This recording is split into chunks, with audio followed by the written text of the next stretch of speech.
نبی کریم صلی اللہ تعالیٰ علیہ وسلم کی ہجرت کا واقعہ ایک ایسا ہے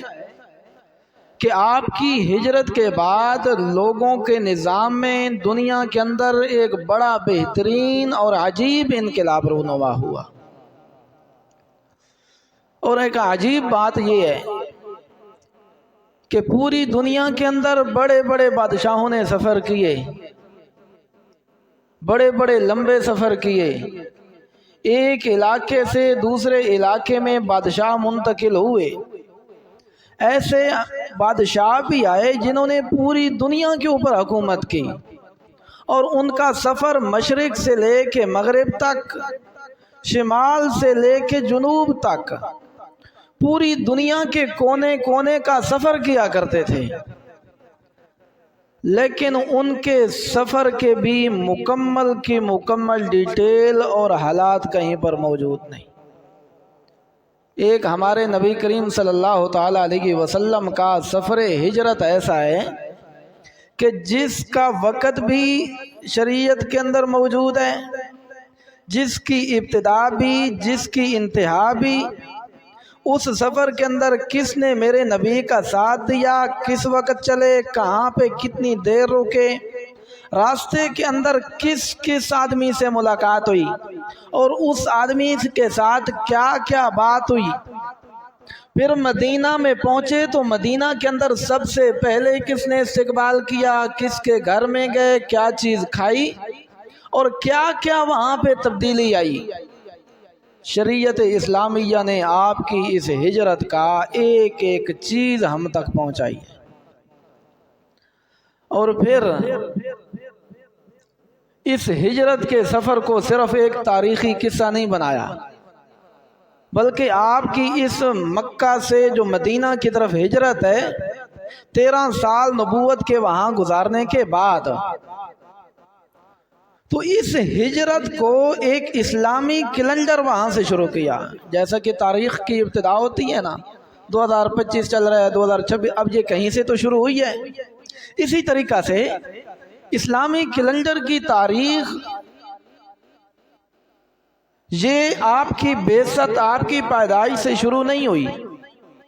یہ آپ صلی اللہ تعالیٰ علیہ وسلم کی بعثت اور نبوت سے بھی شروع نہیں ہوئی،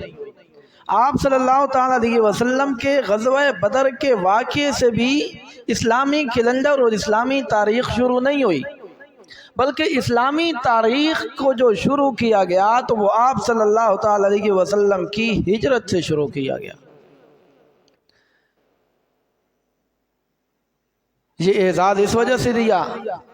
کہ ہجرت علاقہ چھوڑنا، وطن چھوڑنا، رشتہ دار چھوڑنا، کنبہ قبیلہ چھوڑنا، جہاں پہ ساری زندگی آباء و اجداد خاندان بستے رہے، اس علاقے کو دین کی خاطر چھوڑنا کوئی آسان کام تو نہیں ہے۔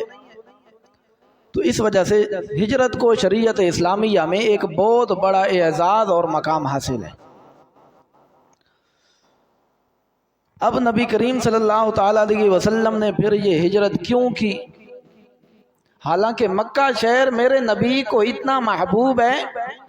کائنات کی سب سے عظیم جگہ یہ مکہ ہے، بہت سارے انبیاء کرام کا مرکز ہے، حضرت ابراہیم علیہ السلام نے اس کو بنایا،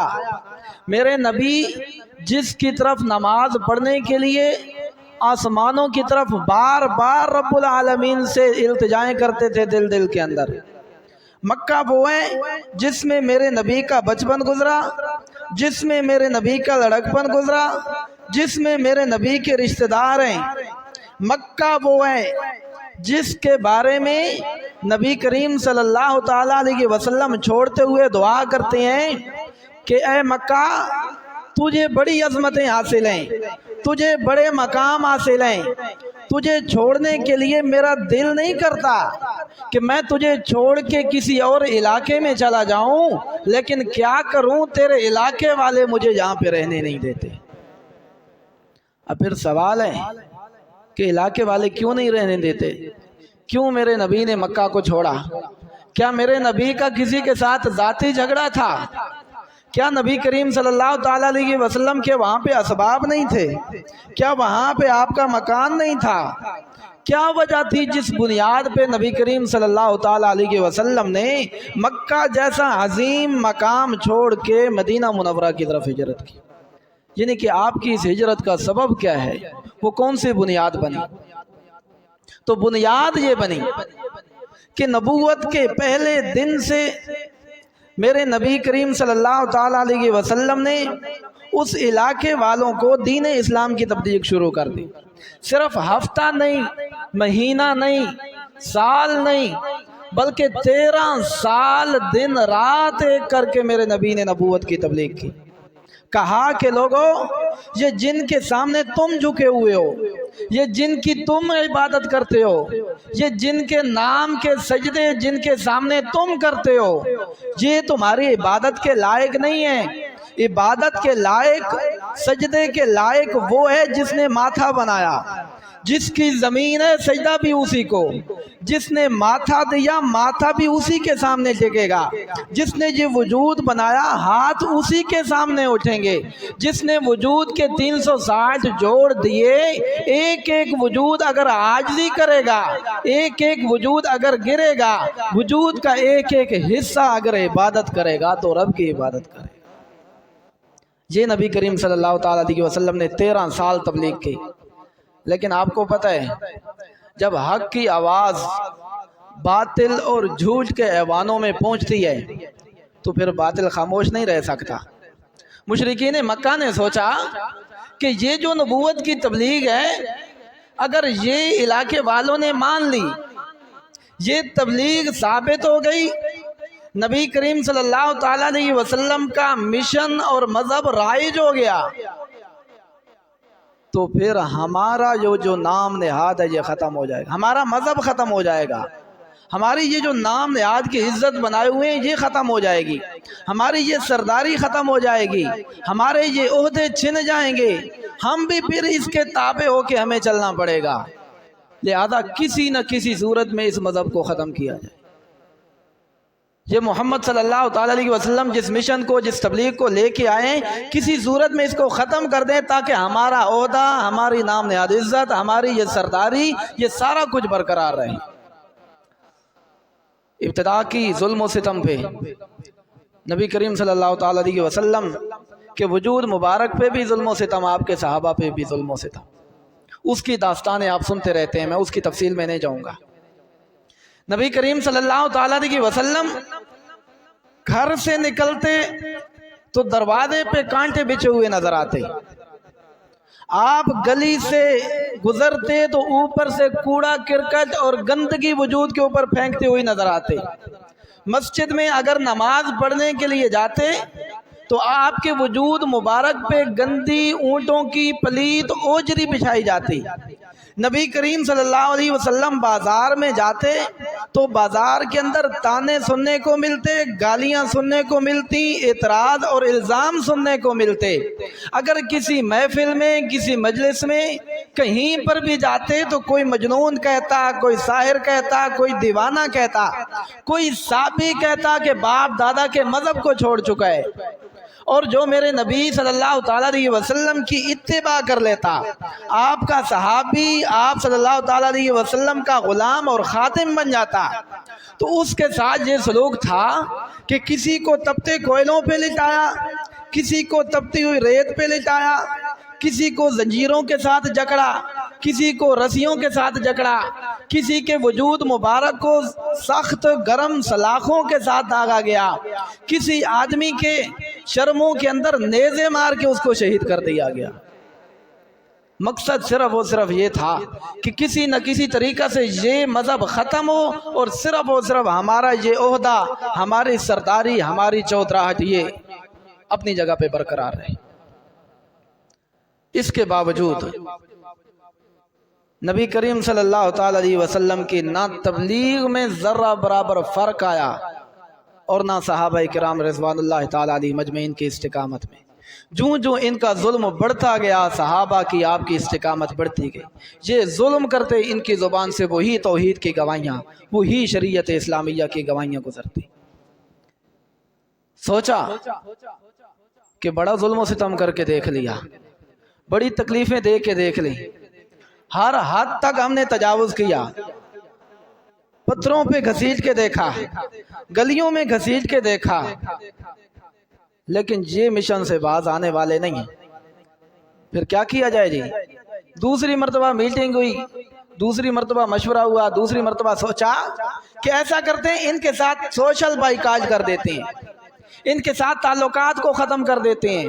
ان کو کھانے پینے کا سامان نہیں دیتے، حتیٰ کہ دکان والوں سے کہا، بازار والوں سے کہا کہ اگر کسی آدمی نے ان کو پیسوں سے بھی کوئی چیز دی اس کو بھی ہم کیا کر دیں گے، اس کے سامان کو باہر پھینک دیں گے، اس کی دکان بھی یہاں پہ چلنے نہیں دیں گے۔ تو لوگ مجبوری کی وجہ سے، ڈر کی وجہ سے بھی آپ صلی اللہ تعالی علیہ وسلم، اب آپ کو غربت ویسے بھی، لیکن اب پیسوں سے بھی کوئی چیز ملتی نہیں ہے، سوشل بائیکاٹ کر دیا۔ حضرت محمد صلی اللہ تعالی علیہ وسلم فرماتے ہیں، ابن ماجہ میں حدیث ہے کہ 3 دن ایسے بھی گزرے ہیں کہ ان دنوں میں مجھے اور حضرت بلال کو اتنا کھانا بھی نہیں ملتا کہ ایک وقت کے آدمی کے لیے جو کافی ہو جاتا۔ حضرت بلال تھوڑا سا چھپا کے میرے لیے لے آتے تھے شیخ ابی طالب کی گھاٹی میں، جہاں پہ ہمیں قید کیا ہوا تھا، محصور کیا ہوا تھا، وہاں پہ لے آتے، لیکن وہاں سے بھی نبی کریم صلی اللہ تعالی علیہ وسلم نے سوشل بائیکاٹ کیا، تبلیغ میں کمی نہیں آئی، صحابہ پہ ظلم و ستم کیا، تبلیغ میں کمی نہیں آئی، تکلیفیں دیں، تبلیغ میں کمی نہیں آئی، پتھروں پہ لٹایا، تبلیغ میں کمی نہیں آئی۔ مقصد تو یہی تھا کہ کسی نہ کسی صورت میں یہ دین ختم ہو جائے۔ آخر پہ تیسرا آپشن یہ اپنایا جس کا قرآن مقدس نے ذکر کیا، وہ یہی تھا کہ اذ یمکر بک الذین کفروا۔ ایسے کرتے ہیں، ہر حربے سے ہم نے دیکھ لیا یہ باز نہیں آنے والے، اب ان کو ہم علاقے سے بدر کر، بلکہ لیقتلوک او یثبتوک او یقتلوک، ہم ان کو قتل کر دیتے ہیں۔ قید کر کے دیکھا باز نہیں آئے، تکلیفیں دے کے دیکھا باز نہیں آئے، ان کی بچیوں کو طلاقیں دلوائیں باز نہیں آئے، چہرے پہ تھپڑ لگے باز نہیں آئے، وجود پہ اوجریاں ڈالی گئیں باز نہیں آئے، ہر لحاظ سے آزمایا لیکن باز نہیں آئے۔ تو اب کیا صورت ہے؟ فرمایا اذ یمکر بک الذین کفروا لیثبتوک او یقتلوک او یخرجوک ویمکرون ویمکر اللہ۔ دار الندوہ میں سارے کے سارے مشرکین بیٹھ گئے سوچنے کے لیے کہ یار ہم نے محمد الرسول اللہ کو ہر لحاظ سے آزمایا ہے، تکلیفیں دے کر بھی آزمایا، دین ختم نہیں ہوا،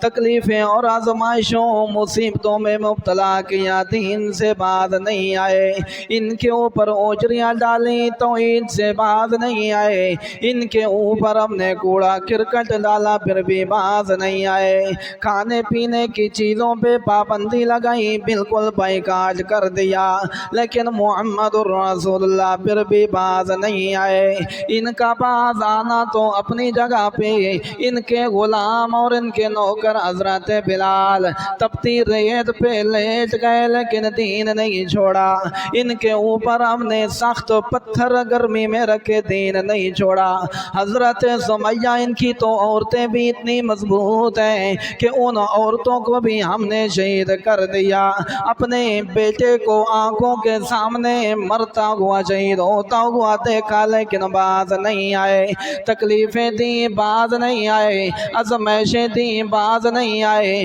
مارا پیٹا باز نہیں آئے۔ اگر اسی طرح یہ دین پھیلتا گیا، یہ دین چلتا گیا، دین کی تبلیغ ہوتی گئی تو پھر ہماری یہ سرداری قائم نہیں رہے گی۔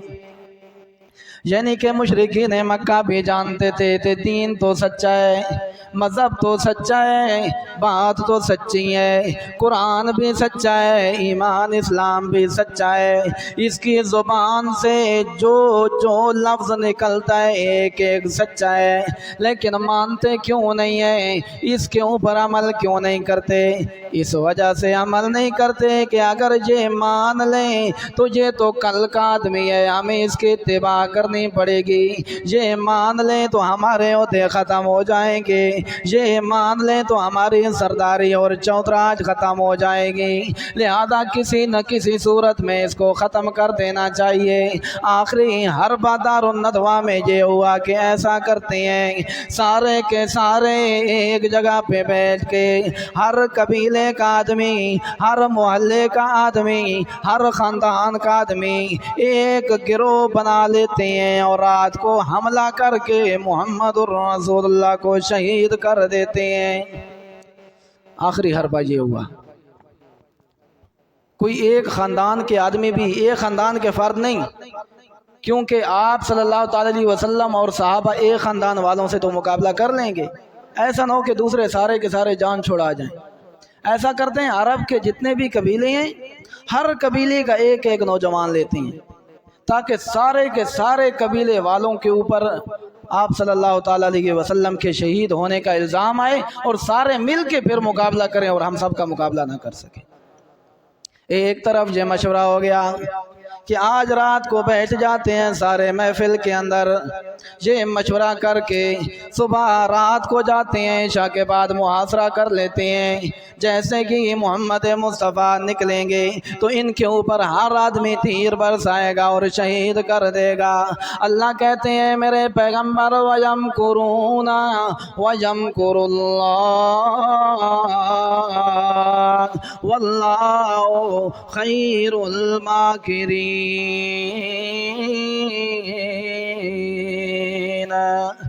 اللہ نے جبرائیل امین کو بھیج کے بتا دیا کہ آپ تو ادھر آرام سے سو رہے ہیں لیکن دوسری طرف آپ کو شہید کرنے کے منصوبے بنا دیے گئے ہیں۔ اللہ پھر شہید کرنے کے منصوبے بنا دیے ہیں، پھر تو مجھے شہید کر دیں گے، میرے پاس تو اسباب بھی نہیں، میرے پاس تو قوت اور طاقت بھی نہیں، میرے پاس تو افراد بھی نہیں ہیں، ان کی سازشیں تو بڑی کامیاب ہو جائیں گی۔ اللہ کہتے ہیں نہیں نہیں، یمکرون ویمکر اللہ، اگر وہ آپ کو ختم کرنے کی سازشوں میں لگے ہوئے ہیں، ہم آپ کو بچانے کی تدبیروں میں لگے ہوئے ہیں، وہ آپ کو نقصان پہنچانے کے ارادے کر رہے ہیں، ہم آپ کی عزت کو، آپ کے مقام کو بلند کرنے کی تدبیروں میں لگے ہوئے ہیں، وہ کہتے ہیں آپ کو ختم کر کے رہنا ہے، میری تدبیر یہ ہے کہ آپ کو بچا کے رہنا ہے۔ اللہ تو پھر تدبیریں کس کی کامیاب ہوئیں؟ ایک طرف کافروں کی تدبیریں، دوسری طرف آپ کی تدبیریں، ایک طرف کافروں کی سازشیں، دوسری طرف آپ کے منصوبے۔ اللہ کہتے ہیں واللہ خیر الماکرین، اللہ کے مقابلے کے اندر کوئی چاہے جتنی بھی سازشیں کر لے، کوئی چاہے جتنے بھی منصوبے بنا لے، کوئی چاہے جتنے بھی اسباب اختیار کر لے، اللہ کے ارادے اور مشیت کے مقابلے میں کسی کی مشیت نہیں چل سکتی۔ ایک طرف یہ ارادہ کر لیا، تمام کے تمام نہیں، دوسری طرف اللہ رب العزت نے حکم دے دیا کہ میرے پیغمبر ایسا کرو، اب رات کو سب نے آپ کے گھر کا محاصرہ کیا ہوا ہے، آپ ایسے کرو رات کے وقت نکلو۔ اب نبی کریم صلی اللہ تعالی علیہ وسلم رات کے وقت نکل رہے ہیں اور پورے عرب کے قبیلوں نے، قبیلے کے ہر فرد نے گھر کا محاصرہ کیا ہوا ہے۔ اب اللہ رب العزت دن کو بھی تو کہہ سکتے تھے، اللہ رب العزت پہلے بھی تو بتا سکتے تھے کہ رات کو انہوں نے محاصرہ کرنا ہے، آپ ابھی نکل جاؤ، لیکن اللہ رب العزت نے جس وقت ان سب نے محاصرہ کیا ہوا تھا، مکمل تیار تھے، تب فرمایا میرے پیغمبر اب نکلو جہاں سے، یہ بتانے کے لیے کہ جو آدمی اللہ رب العزت کے لیے دین کے اتباع کر لیتا ہے، اللہ رب العزت اس کو دشمنوں کے چور چپیر دشمن ہوں بھی صحیح وہاں سے بھی نکال لیتے ہیں۔ اب سارے دشمن تلواریں لے کے کھڑے ہیں، نبی کریم صلی اللہ تعالی علیہ وسلم وہاں سے نکل رہے ہیں، ما رمیت اذ رمیت ولکن اللہ رمی، یا اللہ ان کے پاس تو تلواریں ہیں، ان کے پاس تو اسباب ہیں، وہ تو تیر ماریں گے ختم کر دیں گے۔ فرمایا میرے پیغمبر نہیں، آپ ایسا کریں ایک مٹھی مٹی کو اٹھائیں اور پھینکیں۔ آپ صلی اللہ تعالی علیہ وسلم نے اللہ کے حکم کے اوپر اس ایک مٹی کی پھینکی، لیکن اللہ رمی، اللہ رب العزت نے ہر کافر کی آنکھوں میں پہنچا دی، وہ سارے کے سارے اپنی آنکھیں ملنے لگے، محمد مصطفیٰ وہاں سے نکل گئے۔ تو اللہ رب العزت جو بھی اسباب بنایا کرتے ہیں، شرط یہ ہے کہ آدمی اللہ رب العزت کی راہ کے اوپر چل کے دیکھے۔ اور حضرت علی رضی اللہ تعالیٰ عنہ، اور پھر دیکھو حضرت یہ کیا کیا، نبی کریم صلی اللہ تعالیٰ اپنی جان کو بچانے کے لیے نہیں، وہ تو 13 سال آپ صلی اللہ تعالیٰ علیہ وسلم کو شہید کرنے کی سازشوں میں لگے ہیں، لیکن آخر 13 سال میرے نبی نے وہاں پہ گزارے۔ اب اللہ رب العزت کا حکم ہوا، کافروں کے جم گھٹے کے اندر سے حکم ہوا، تو وہاں سے اللہ کے نبی چل پڑے۔ اللہ کے نبی کے حکم کی تکمیل کے لیے دشمن سر پہ کھڑا ہے، پھر بھی وہاں سے چل رہے ہیں۔ تو اس کا مطلب ہے جہاں پہ حکم آ جائے، چاہے جتنی بھی آدمی کے اوپر مشکلات آ جائیں، ظاہری اسباب بالکل ختم ہو جائیں، اللہ کے حکم کو مقدم رکھنا ہے۔ اور پھر حضرت علی رضی اللہ تعالیٰ عنہ کو کہا کہ آپ ایسا کریں، آج کے رات میرے بستر پہ سو جائیں۔ حضرت علی رضی اللہ تعالیٰ عنہ آپ کے بستر پہ سو گئے، یعنی کہ یہ نہیں کہا کہ خود تو بچ کے جا رہے ہیں، آپ کی ذات کے اوپر اعتماد تھا کہ اللہ کے نبی کا جو بھی حکم ہے ہماری بھلائی کے لیے، ہمارے فائدے کے لیے۔ یہ نہیں کہا کہ خود نہیں سوتے، خود نکل کے جا رہے ہیں یہاں سے اور مجھے کہہ رہے ہیں کہ کیا کرنا ہے میرے بستر پہ، مجھے کہ شہید کرانا چاہتے ہو۔ یہ نہیں کہا، اللہ کے رسول کے اوپر اعتماد تھا 100% کہ آپ کے ہر حکم میں ہماری بھلائی اور بہتری ہے۔ حضرت علی کہتے ہیں کہ ساری زندگی کے اندر اتنی سکون کی نیند مجھے زندگی میں کبھی نہیں آئی جتنی اس رات آئی جس رات اللہ کے نبی کے بستر پہ میں سویا تھا۔ وہاں پہ حضرت علی رضی اللہ تعالیٰ عنہ سوئے۔ صبح جب اللہ کے نبی صلی اللہ تعالیٰ علیہ وسلم حضرت صدیق اکبر رضی اللہ تعالیٰ عنہ ان کے ہمراہ وہاں سے نکل پڑے، راستے میں پہنچے، پہلے غار ثور کے اندر تشریف لے گئے مکہ کے اندر، پھر اس کے بعد مدینہ شریف کے اندر آئے۔ تقریباً یہ کئی ہفتوں کا، کئی دن کا سفر تھا۔ وہاں پر جب غار میں پہنچے، مشرکین مکہ ڈھونڈتے ڈھونڈتے غار کے دروازے پہ آ کے پہنچ گئے۔ غار کے دروازے پہ جیسے ہی پہنچے، حضرت صدیق اکبر رضی اللہ تعالیٰ عنہ پریشان ہو گئے کہ ایسا نہ ہو کہ اگر اپنے پاؤں کی طرف دیکھتے ہیں تو آپ صلی اللہ تعالیٰ علیہ وسلم کے اب بھی جو جاتے ہیں وہاں پہ جہاں پہ آپ صلی اللہ تعالیٰ علیہ وسلم نے قیام کیا، اگر غار کے دروازے پہ آدمی کھڑا ہو کے دیکھے تو اس غار کے اندر جہاں آپ بیٹھے تھے وہاں پہ پاؤں نظر آتے ہیں۔ تو حضرت صدیق اکبر پریشان ہوئی، اللہ رب العزت نے قرآن مقدس نازل کیا، فرمایا لا تحزن ان اللہ معنا، میرے پیغمبر ان اللہ کا معنی، ان کو کہہ دے کہ میرے لیے پریشان ہونے کی ضرورت ہے۔ حزن آتا ہے اپنے غم کے لیے نہیں آتا، اگر آدمی کو اپنی پریشانی ہو تو اس کے لیے آتا ہے خوف۔ حضرت صدیق اکبر رضی اللہ تعالیٰ عنہ کو اپنی پریشانی نہیں تھی کہ میرے ساتھ کیا بنے گا، اس کے لیے آتا تو پھر ہوتا لا تخف، لفظ آیا لا تحزن، اے صدیق میرا غم نہ کر، ان اللہ کا معنی، اللہ رب العزت میرے ساتھ بھی ہے اور تیرے ساتھ بھی ہے، دونوں کے ساتھ اللہ رب العزت کی حمایت ہے۔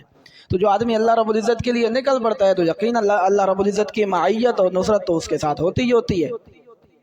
بہرحال پیچھے سے کیا ہوا، حضرت صدیق اکبر رضی اللہ تعالیٰ عنہ کا وہ واحد اور خوش قسمت خاندان ہے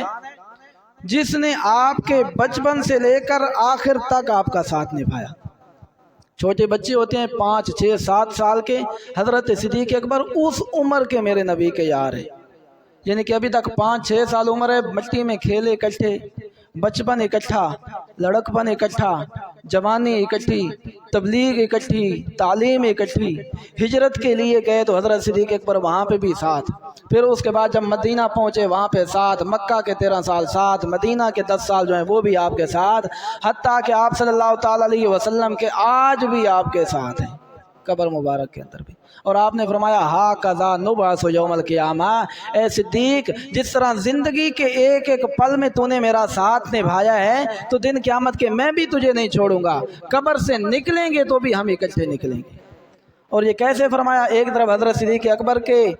کندھے پہ ہاتھ رکھے ہوئے ہیں آپ نے، دوسری طرف حضرت عمر فاروق رضی اللہ تعالیٰ عنہ کے کاندھے پہ ہاتھ رکھے ہوئے، ایسے چل رہے ہیں اور فرما رہے ہیں ہا قضا نبعث یوم القیامہ، کہ جس طرح ہم اب چل رہے ہیں دن قیامت کے بھی ہم ایسے ہی قبر سے اٹھیں گے بھی ایسے اور جنت کے اندر بھی ایسے داخل ہو جائیں گے۔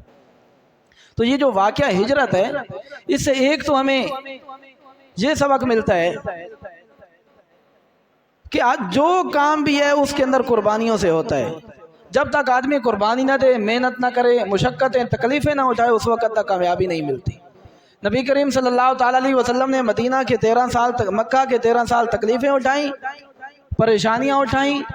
اور ہجرت کے اندر خوف اٹھائے، جنگیں کی، جہاد کیا، جدال ہوا، پھر جا کر ریاست مدینہ بنی۔ ریاست مدینہ جب بنی اس کے بعد اللہ رب العزت نے ترقی دی۔ تو دنیا کا جو آدمی بھی اگر کسی لحاظ سے بھی ترقی حاصل کرنا چاہتا ہے تو اس ترقی کے لیے محنت، اس ترقی کے لیے کوشش ضروری ہے۔ اگر کوئی طالب علم کامیاب ہونا چاہتا ہے تو راتوں کی نیند قربان کرنی پڑے گی۔ اگر کوئی تاجر اپنی تجارت میں کامیاب ہونا چاہتا ہے تو ایسے کامیاب نہیں ہوگا، بلکہ اس کے اندر اس کو محنت کر کے خون پسینہ ایک کرنا پڑے گا۔ اگر کوئی کسان اچھی فصل چاہتا ہے تو سو کر اچھی فصل نہیں ملے گی، بلکہ اس فصل کے اوپر خون پسینہ بہانا پڑے گا۔ اگر کوئی آدمی دنیا کے کسی شعبے کے اندر ڈاکٹر ہے تو ایسے نہیں رات کو سویا صبح MBBS کی ڈگری اس کو مل گئی، اس کے لیے محنت کرنی پڑے گی۔ تو دنیا کے کسی، اگر کوئی دکاندار ہے، ایسے نہیں کہ جس وقت مرضی دکان پہ گیا، جس وقت مرضی آ گیا اور پھر کہے کہ میری دکان سب سے بیسٹ چلے، نہیں۔ دنیا کی ہر کام میں، ہر کاروبار میں، ہر فن میں، ہر شعبے میں آدمی جس چیز میں بھی کامیابی چاہتا ہے، ترقی چاہتا ہے، عزتیں چاہتا ہے، اس کے لیے آدمی کو محنت کرنی پڑے گی۔ جب دنیا کا ایک چھوٹی سی عارضی سی کامیابی ہے، اس کو حاصل کرنے کے لیے اگر محنت شرط ہے، اس کے لیے آدمی بغیر محنت کے کامیاب نہیں ہوتا، تو پھر آخرت کی جو ہے فقد فاز فوزا عظیما، جس کو اللہ رب العزت کہتے ہیں کہ سب سے بڑی کامیابی وہ ہے جو دن قیامت کے آگ سے بچ گیا اور جنت کے اندر داخل ہو گیا۔ یہ دنیا کی چھوٹی چھوٹی کامیابیوں کے لیے بغیر محنت کے آدمی کامیاب نہیں ہوتا، تو پھر آخرت کی محنت، آخرت کے اندر بھی کامیاب ہونے کے لیے کوئی آدمی بھی دنیا کے اندر محنت کیے بغیر کامیاب نہیں ہوتا۔ اور پھر دوسرا سبق ہمیں اس ہجرت کے واقعے سے یہ ملتا ہے کہ آپ صلی اللہ تعالیٰ علیہ وسلم نے اسباب اختیار کیے۔ جب مکہ سے مدینہ کی طرف آپ صلی اللہ تعالیٰ علیہ وسلم جا رہے ہیں تو توکل تو اللہ رب العزت کے اوپر ہے کہ اللہ نے بچانا ہے، حکم جو اللہ تعالیٰ کا ہے، لیکن اس بچنے کے اسباب اختیار کیے۔ بچنے کے اسباب یہ اختیار کیے